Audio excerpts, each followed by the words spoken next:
ദൈവനാമത്തിന് മഹത്വം ഉണ്ടായിരിക്കട്ടെ. വലിയ നോമ്പിന്റെ വിശുദ്ധമായ ദിവസമാണല്ലോ ഇപ്പോൾ. ഈ ദിവസങ്ങളിൽ ഒരിക്കൽ കൂടി നിങ്ങളുടെ മുമ്പിൽ ദൈവവചനവുമായി നിൽക്കുവാൻ സാധിച്ചതിന് ദൈവത്തോട് നന്ദി അറിയിച്ചുകൊള്ളുന്നു.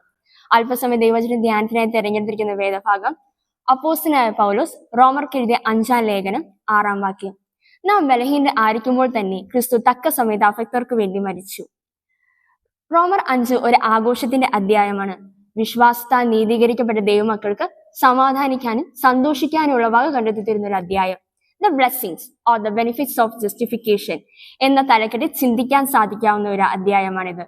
എന്തെന്നാൽ ദൈവം നമ്മളെ കണക്കിടുന്നത് നമ്മുടെ വിശ്വാസത്തെയാണ്, അല്ലാതെ നമ്മുടെ പ്രവൃത്തികളെ പുകഴുവാനുള്ള ഘടകങ്ങളെ അല്ല. അത്തരത്തിലൊരു നീതീകരണവും അതിന്റെ ഫലങ്ങളുമാണ് റോമർ 5-ാം അധ്യായത്തിൽ വ്യക്തമാക്കുന്നത്. അങ്ങനെയാണ് റോമർ 5-1 വിശ്വാസത്താൽ നീതീകരിക്കപ്പെട്ടിട്ട് ഇംഗ്ലീഷിൽ therefore എന്ന് തുടങ്ങുന്നത്. എന്ന് വെച്ചാൽ റോമർ 1 മുതൽ 4 വരെ വിശ്വാസം നീതീകരണത്തിലൂടെ ആണ് എന്നും അതിന്റെ ഫലങ്ങളാണ് റോമർ 5-ാം അധ്യായത്തിലും പറയുന്നത്. ഈ ഫലങ്ങൾ യഥാർത്ഥം നമ്മുടെ സംശയ ദൂരീകരണമാണ്. നമ്മൾ ശരിക്കും രക്ഷിക്കപ്പെട്ടവരാണോ, നമ്മുടെ ഫലങ്ങൾ ശരിയാണോ എന്നൊക്കെയുള്ളൊരു സംശയം. ഇത്തരം ഫലങ്ങൾ നമ്മുടെ ജീവിത സാഹചര്യങ്ങൾ വ്യക്തമാകുന്നുണ്ടെങ്കിൽ അതാണ് ഏറ്റവും വലിയ തിരിച്ചറിവ്. റോമർ 5-6 വാക്യം നമ്മുടെ ഹൃദയത്തോട് സംസാരിക്കുന്നു. ദൈവത്തിന്റെ അതിശയകരമായ ഒരു ഓർമ്മപ്പെടുത്തലാണ് ഈ വാക്യത്തോട് നമ്മൾ പറയുന്നത്.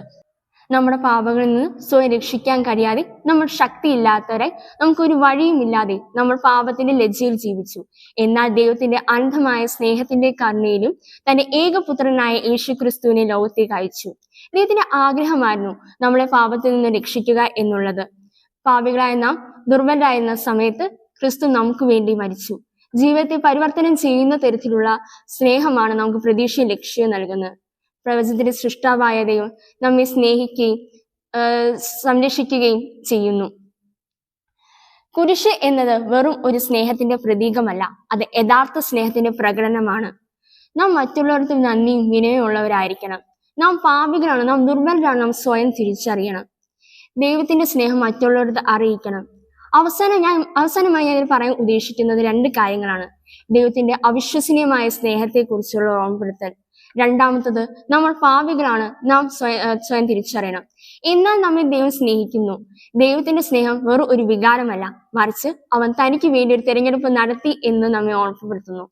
നന്ദി, വിനയം, മറ്റുള്ളവരുമായി പങ്കിടാനുള്ള ആഗ്രഹം, ഇതൊക്കെ നമ്മൾ ദൈവത്തെ സ്നേഹത്തോട് പ്രതികരിക്കണമെന്ന് നമ്മെ ഓർമ്മിപ്പിക്കുകയും ചെയ്തുകൊണ്ട് ദൈവം നമ്മെ ഏവരെയും സഹായിക്കട്ടെ, അനുഗ്രഹിക്കട്ടെ എന്ന് പ്രാർത്ഥിക്കുന്നു.